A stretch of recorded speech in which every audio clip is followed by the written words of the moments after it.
चलिए सिसावान चर्चा सुनिए गुरु जी का आप लोग। प्राचीन काल में भीम नामक एक महाप्रतापी राक्षस था। वह कामरूप प्रदेश में अपनी माँ के साथ रहता था। वह बड़ा महाबली राक्षस रावण के छोटे भाई कुंभकर्ण का पुत्र था, लेकिन उसने अपने पिता को कभी देखा न था। उसके होश संभालने के पूर्व भगवान राम के द्वारा कुंभकर्ण का वध कर दिया गया था। जब वह युवावस्था को प्राप्त हुआ तब उसकी माता ने उसे सारी बातें बताई। भगवान विष्णु के अवतार श्री रामचंद्र जी द्वारा अपने पिता के वध की बात सुनकर महाबली राक्षस अत्यंत संतप्त और क्रुद्ध हो उठा। वह अब निरंतर भगवान श्रीहरि के वध का उपाय सोचने लगा।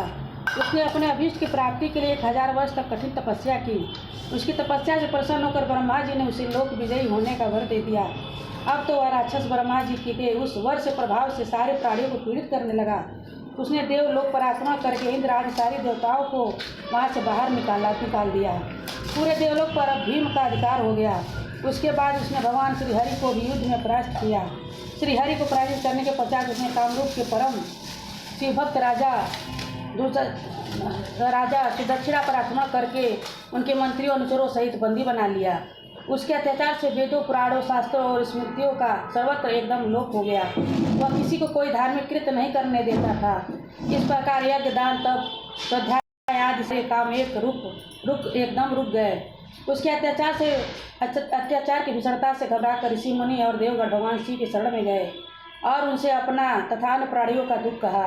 उनकी प्रार्थना सुनकर भगवान शिव ने कहा कि मैं शीघ्र ही उस अत्याचारी राक्षस का संहार करूंगा। उसने मेरे प्रिय भक्त कामरूप नरेश सुदक्षिणा को भी सेवकों सहित बंदी बना लिया है। वह अत्याचारी असुर अब और अधिक जीवित रहने का अधिकारी नहीं रह गया है। भगवान शिव से यह आश्वासन पाकर ऋषि मुनि और देवतागण अपने अपने स्थान पर वापस लौट गए। जब राक्षस भीम के बंदीगृह में पड़े हुए राजा सुदक्षिणा ने भगवान शिव का ध्यान किया। वे अपने सामने पार्थिव शिवलिंग रखकर अर्चना कर रहे थे। उन्हें ऐसा करते देख क्रोधमंत होकर राक्षस भीम ने अपनी तलवार से उस पार्थिव शिवलिंग पर प्रहार किया, किंतु उसकी तलवार का स्पर्श उस लिंग से हो भी नहीं पाया था कि उसके भीतर से साक्षात भूतनाथ भगवान शंकर से प्रकट हो गए हो।